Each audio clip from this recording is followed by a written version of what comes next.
Hi. Boy oh boy, do I have an episode for you. I've got weird sci-fi Orwellian adventures, I've got body snatching action too, and thinking man's platformers as well, among others. So join me as we conquer the universe, as we watch the video.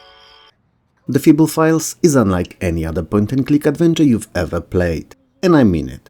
It's made by AdventureSoft, former HorrorSoft. Yeah, very creative naming, you gotta give them that. So the veterans of the genre, responsible for earlier Simon the Sorcerer games. And if you expect a product of a similar quality, you won't be disappointed and may even be surprised by what they've managed to do here. Both in terms of gameplay and storytelling. And definitely not in the user experience, but we'll get to that in a minute. Feeble Files is basically a sci-fi futuristic take on George Orwell's 1984 and a fantastic game. The galaxy in which our protagonist, the teacher of Feeble, lives is not a great place at all, despite what it aims to present to the outside world, often through a very in-your-face propaganda. It's a controlled and ruled by the totalitarian entity known as the Omni-Brain and is subject to over 1 million unique laws. Yes, one followed by 6 round and shiny zeros. And as you can easily guess, breaking any of the laws results in a harsh punishment and often imprisonment. You're unhappy? Bad choice, buddy, it's punishable by law. You wanna get on with a girl because you both love each other? Splendid, but you better have a hot love permit, as otherwise it's gulags and not bad that's waiting at you at the end of that union. Or maybe you forgot to take your daily mandatory sedatory pills, nourishing pills. Well, I'm sure you know what that means. Nothing good. Nothing you'd wish on your worst enemy, and it's also pretty much guaranteed. With Omni-Brain quote-unquote taking care of it all, a perfect society is formed.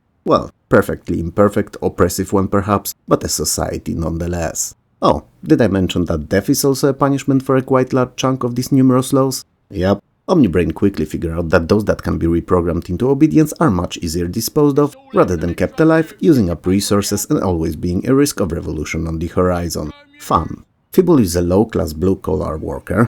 Let me rephrase that. Feeble is naturally super happy with everything in his life and not content at all. Blue-collar worker, better, at the Ministry of Galactic Uncertainty, and if that wasn't enough, he's in the revered, only not really, Crop Circle Division. Yep, you guessed it right, he is the one that goes to lesser developed planets to create crop circles on them, hence causing panic and uncertainty among their populace, halting and/or slowing down their technological and intellectual development. Not wanting to be a subject of personality restructuring, Feeble is a perfect employee. He goes to work daily, he makes them circles like a boss with a near-perfect precision, he is obedient, is what I'm saying here. A perfect citizen, if you will. So on one of those days on a seemingly routine trip to Earth, one of those primitive and always in conflict places, Feeble unintentionally crashes his ship. Some of you are probably like, is he okay? Or even, should we call someone for help maybe? Well, don't be silly my dear viewer, it's the oppressive Omni-Brain that we're talking here. And instead of asking any questions, it issued an arrest warrant on Feeble for destruction of the company's property. And if you think that's a bit harsh, I'd like to remind you that the alternative was death. So as a result of his oh so terrible crimes, Feeble is sent to a Supermax prison, Cygnus Alpha, to pay for his unforgettable bad behavior. Dolores there introduces him to her freedom fighters movement, aiming to not only free themselves, but most of all, overthrow the nefarious and maniacal Omni-Brain, bringing freedom back to the galaxy. And this is where the game truly begins. While the story of Feeble Files is rather dark and heavy, the game is filled with humor to the brim. It takes jabs at itself, at AdventureSoft's other games, and sometimes even at you as a gamer, and overall provides a nice and welcome comic relief to a rather serious and dark story. You wouldn't expect an AdventureSoft game not to be funny, so it's perhaps not a surprise to many of you, but given the tone of the game in question, everything was possible. Fortunately, the devs didn't fail, and Feeble Files is fantastic. It is also entirely voice acted and in a dark humor-fitting British accent no less, so you're always feeling as if you were in some kind of an English sci-fi comedy series like the cult classic Red Dwarf, whose Robert Llewellyn, totally not coincidentally, actually voices Feeble. There are literally dozens of animated cutscenes in the game too, and they always feel fun and refreshing. Well, sometimes touching and sad, but that's because of when and where the game is set. The puzzles are plenty and very difficult, which may scare some of the Sunday gamers off, but they are never illogical or lag-based, so if you give them a minute and shake that soul shaker noggin of yours, I'm sure you'll be able to figure all of them out in no time, or in a couple of attempts at most.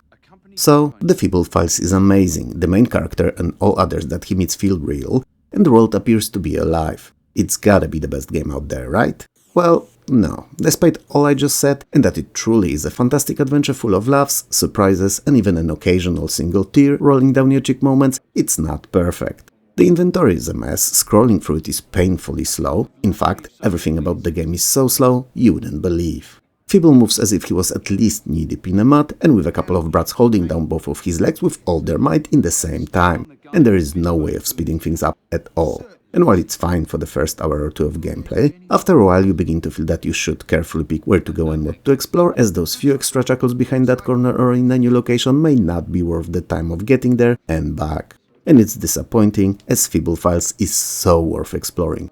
The care put to all of its areas and characters is so obvious, but is it really worth that extra time? Well, that's something for you to decide on. Sadly, that's not all, and there is one more thing I have to pick on, and it's the controls. The icon-based interface is just stupid, and feels as if the devs took what countless, even their own games did before, and were like, nah bro, that sucks, let's make it a challenge on its own, and then just went with it. It's unnecessary, it's tiring, and makes the game feel like a chore at times. So, to summarize, Feeble Files could have been one of the best and most memorable adventure games ever made, if some of its shortcomings weren't so infuriating, that is. As it stands though, it's just a good game that you need to approach with a I'll make it work mindset, and if you do, I'm sure that you'll have a lot of fun. Messiah is my boss's wife. Well, at least in her own vivid imagination. She's the creature of light, and she's down here to preach to us all about the power of the omnipresent energy and higher beings. In reality, she's the monster from down below and not top down, but up here, spreading misinformation and her venom poisoning anything and anyone that comes in even remote contact with her whatsoever. Messiah is also a sci-fi futuristic humorous cyberpunk third-person action-adventure with some slight occult themes rolled into it all too. Wow, what a mouthful. I could just say a game. Messiah is a game and be done with it.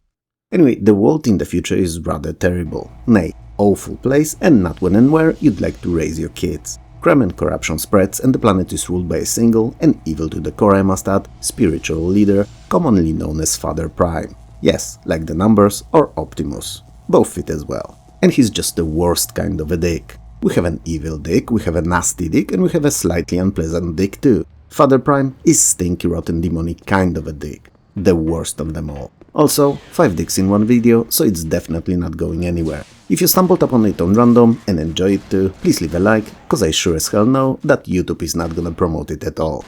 Now, Father Prime is not only holding a firm grip on the entire planet, but also scheming to summon Satan into our reality. And not to cause death and destruction, mind you, that he can, if he only wanted to, dish out himself. Or order others to do so, to be precise, but you know, potato potato. No, he's doing it so that he could learn to control the Dark Lord and then discard him like a dirty rag. Because that knowledge and skill are something that Father Prime needs for one purpose and one purpose only.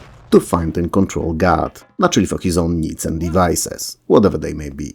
And that, kids, is who we have in charge of the entire planet. The future, it seems, is rather bleak. Now, God, being the imaginary all-seeing creature that he is, naturally caught the wind of the nefarious plan and formed his own counterplan to intervene. But since he just finished baking that, dare I say it, godlike pizza, he's not gonna just leave it to cool off, he wants to eat it fresh and hot. So he sends one of his little helpers, Bob a Puto. I'm not a very religious person, so I don't really know what a Puto is. I've only been to church 5 times throughout my entire life. Twice on some kind of international trips for sightseeing reasons only, and 3 other times for funerals. So yeah, my experience is rather limited here, and all I know about them is that there's either a lot of gold in them, on walls, pillars, window frames, everywhere, or many people mourning the dead. Not a great place to be. But whether I know or not who a Puto is, judging by the looks only, I'd call him a kid with wings, so not a birdman, more like a bird boy. That said, at least within the game's world, he is a 1,000 years old magical, heavenly creature, and one with the soul of a human no less. Which means that unlike most of God's other servants, so angels, he has a will of his own, and can, but won't, but still can, but shouldn't, yet he has an option to, but he won't use it, but he's capable of. Well, I think you get where I'm going with it, hopefully. Point is, he can oppose God, even if given a direct order, if he really wanted to. That may or may not resurface on your adventure, but for now, that's all you need to know. So you're a kid with wings and free will, probably buzzing with hormones, not knowing what to do with all that energy inside you, and you're on a mission from God to stop Father Prime. Excellent. In your basic chirp form, you're rather prone to damage and getting killed, so that's not a good way for you to face villains' countless goons. But you can literally possess any other creature you fly into and take full control. So animals, humans, aliens or cyborgs, all are fair game as long as they're at least in part biological beings. And since Father Prime kinda sorta knows that you're after him, he sent entire world's police and military forces after you. So getting to him will be a blast. Or a blast. Oh my god, cringe. But yeah, it most definitely will be fun. Especially that the levels that you go through are rather big and open, often quite vertical in their design too, and that you'll get to use different skills, weapons and abilities of all the creatures that you possess. And while some will be quite obviously used for combat, like brute strength in melee encounters or policeman's gun for shooting, others may be utilized for puzzling, especially if/when you stumble upon a certain area where only particular folks can enter. While all of that may sound rather dark and grim and your mission a bit like David versus Goliath kind of affair, Messiah is actually quite humorous. And many of the conversations you'll witness or situations you'll walk on unexpectedly will serve as a comic relief to your otherwise deadly mission. The world that you're moving around, in fact, feels very alive, as if it could carry on even if you were not there, and other than the military and cops, you'll meet and take over many other people. I mean, countless civilians, pimps, hookers, and even cult members, to name a few. You may actually witness them fighting against each other and either decide to help one of the sides or just observe and see how the conflict will go, taking part of a not really, but nearly independent Olympic Committee observer. While each and every of these creatures, and yeah, I keep saying creatures cause you're not limited to possessing humans only, there are also quite a few weapons to find and use, and you won't get bored for a minute when playing Messiah. It is worth pointing out though, that when you're quote-unquote in a body, you are treated by everyone around you as that person, and for as long as you stay in the character, your cover won't be blown. So it also goes without saying that you should never really allow anyone to see the possession of anyone else, as it will send the observer into a violent frenzy. Messiah is not your everyday shooter, but it's a well thought out design-wise game that can easily offer hundreds of hours of action-packed explosive fun, full of dark humor and unexpected turns of events plot, an enjoyable gameplay loop that will easily carry you through the entire game from the first minute to the very end sequence. Definitely try it out. Let me start by saying that Fury of the Furries is probably the single most often covered game on this channel. And there is no mistake in that, it's all by design. All because it's so incredibly good and criminally overlooked that I try to stick it in any video I can, for as long as it fits the overall theme, that is. So while you're not gonna find it in one about Windows or C64 games, in a Forgotten Gems one, like the one you're watching, it's a must-have. So, with that out of the way, what is it even about? Fury of the Furries is predominantly a puzzle platformer that mixes two genres perfectly, forming a very enjoyable but also incredibly challenging title. It's a memorable experience for all who manage to get into and sample what it's made out of, and sadly that's not many of you. But hopefully, with the help of this video, it will be an extra few. So you, yes you, make sure to check it out, as it's King Salmon of gaming and not a small slimy trout. Oh my god, cringe again.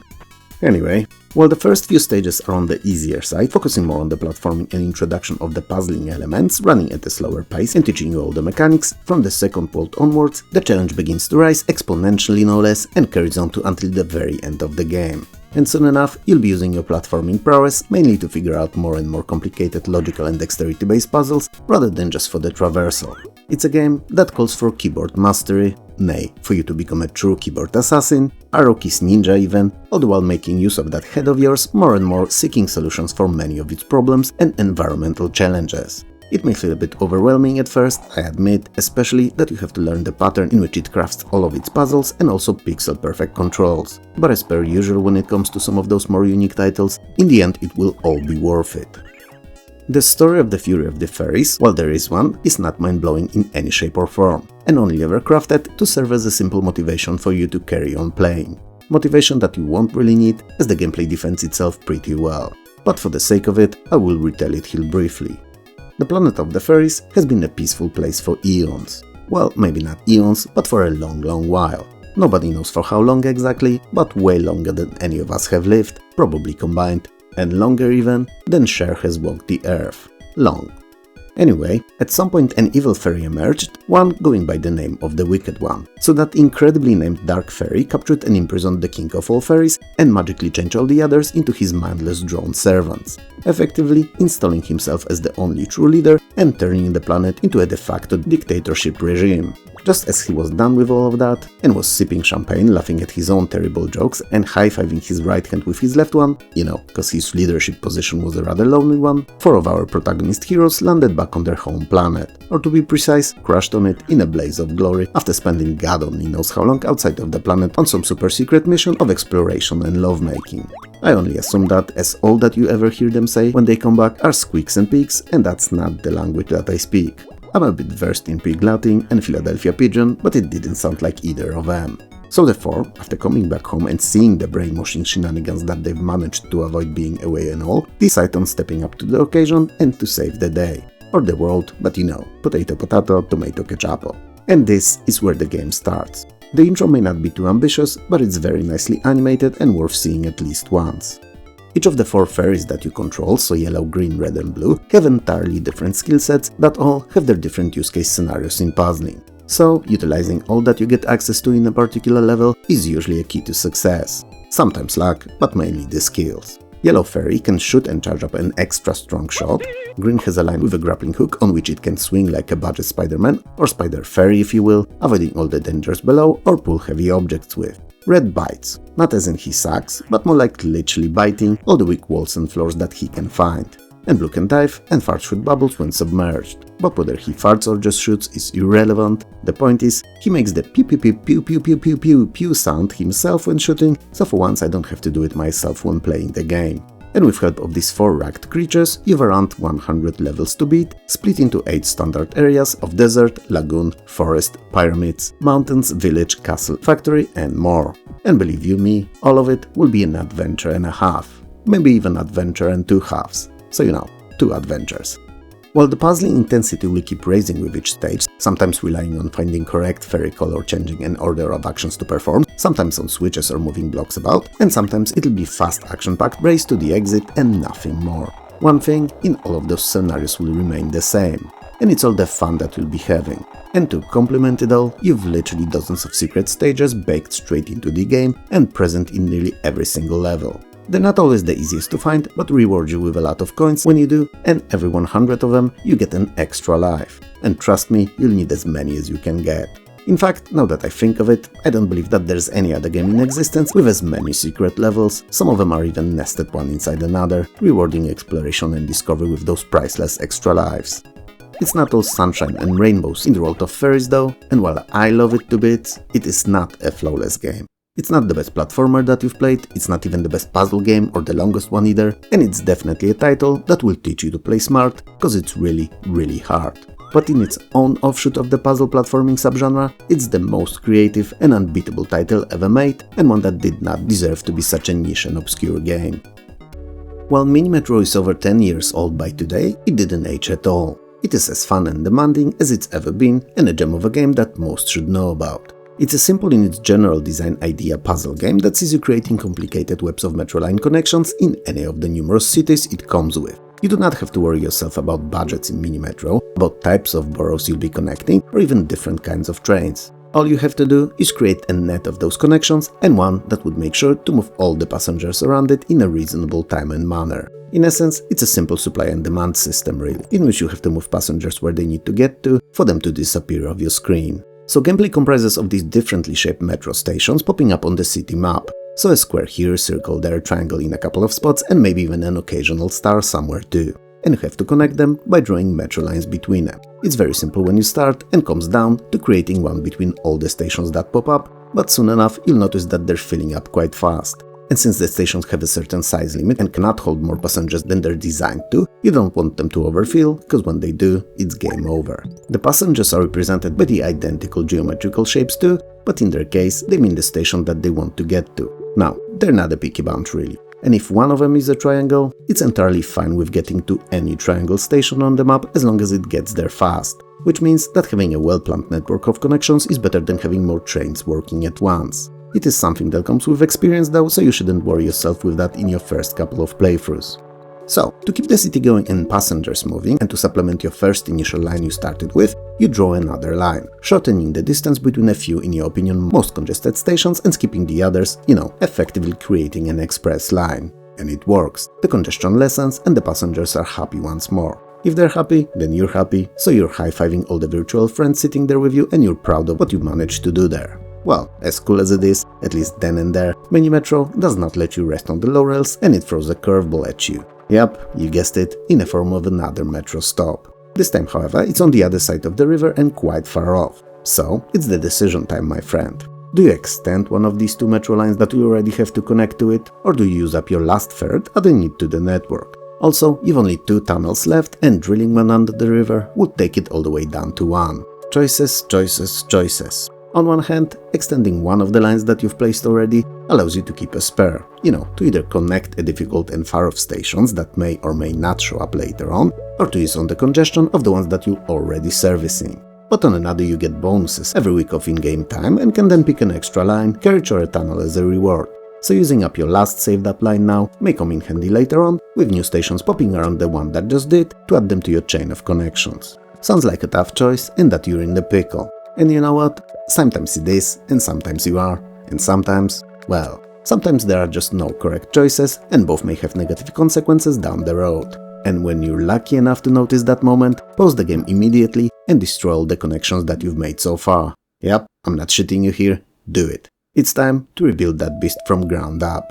Because just because a certain station or a two are always congested, it doesn't mean that there always will be. And suddenly, some other may be in need for more smartly laid out connections and not everything can be modified, adjusted or fixed. Sometimes for it to work well, it has to be remade. And these, my dear viewer, are just some of the countless choices that you'll be making in a game of Mini Metro. Mechanically speaking, it's as basic of a puzzler as they come, but all the thinking, weighting of pros and cons that you'll be doing while playing will be anything but simple. The mental calculations that you'll be running can only be compared to the ones we did to put the man on the moon. And yeah, I know that the computers used to do that were considerably slower than the chip that you can find in an average pregnancy test nowadays, but they still had to do way more math than your everyday Joe. And playing Mini Metro, you'll be competing with that kind of computations. Mini Metro's gameplay map, whichever of them you choose really, is a living and breathing organism and it evolves all throughout your gameplay. So the new stations will pop up randomly, they may even change their symbol over time, and as you keep playing, the map will slowly zoom out, giving you a bigger and bigger area to cover and manage. Let me be clear here, so that we have an understanding, Mini Metro is not a game that you can win. You don't play it for the well done you're the boss / superhuman screen, you play it for points as each game ends at some point and only your scores there to prove how well you tackled a particular scenario. But to combat all the odds that are truthfully always stacked against you, like I mentioned a little while ago, you have weekly bonuses. And this can be an extra carriage that you can add to any of your already working lines, a new train line, which I don't think requires an explanation, a tunnel / bridge, and these are hella important on those maps that have many rivers, so don't use them up too fast there, and larger stations that increase the number of passengers that they can hold. It may not seem like a lot, but trust me, it is plenty, and you'll have a hard time often rebuilding your entire networks more than once to accommodate newly emerging challenges or to have that last-ditch effort at saving you're on the brink of a failure city. It's fantastic. Mini Metro's presentation cannot be called anything else than Spartan or basic. It's just a mostly whitish background, some black geometrical shapes for stations and passengers, and colorful lines for, well, metro lines. Some would say that it's disappointing perhaps, but I believe that it's perfect. Not because it's aesthetically pleasing, although to me it is, but because when the city gets bigger and when you've connected, let's say, 40-ish of these stations, simple presentation makes it much easier to manage the mess that your network no doubt will at that point be. Mini Metro is an achievement in puzzling video game design and a gem of a game worth revisiting, replaying, and owning on all of the devices you can get it on, as it never gets old. Roadland is the best classic single-screen action platformer. And I know it's a bold statement coming from not a bold at all burly English-speaking foreigner that seems to be forgetting about how fantastic Bubble Bobble was. But hear me out. I believe that we should start where it's only natural to do so at the very beginning. Roadland is cute and colorful to look at, very enjoyable to play, alone or with a friend, and rather hard to master. The background story, because of course there is one, it is a 90s platformer after all, is pretty basic here. You're one of two fairies whose mother was kidnapped and trapped in a tower. And it's up to you alone, or well, you and a friend if you can produce one, to rescue her, conquering the tower and surrounding area level by level. It goes without saying here that simultaneous 2-player mode is the best way to experience the game, which while theoretically entirely cooperative, it still allows for sorta versus play by dropping monsters onto one another rather than working together like a team of 2 hot fairies. But between you and I, it may be a bit nasty, but it's also kinda more fun that way. It may have been an unintended design choice perhaps, but it proves to be extremely enjoyable and competitive one for friends to fight for all those points that are up for grabs in each stage. While Rodland may not be an overly long game with just a few dozen of stages, it features a huge-ass boss fight every few of these, and each of the levels, be it regular or bosses, is a self-contained, single-screen challenge built out of platforms, ladders, tunnels with doors on both ends, flower pickups, and filled to the brim with differently acting and overly cute enemies. You know, those that you would not want to attack if given a choice, but unfortunately have to save your mother naturally, not for shits and giggles. To complete a level, all you have to do is defeat all the monsters wandering around it. You don't have to pick up all the flowers, but doing so awards extra score, and when playing against someone, it's obviously crucial to gather as many as possible to telegraph your unquestionable superiority over your opponent.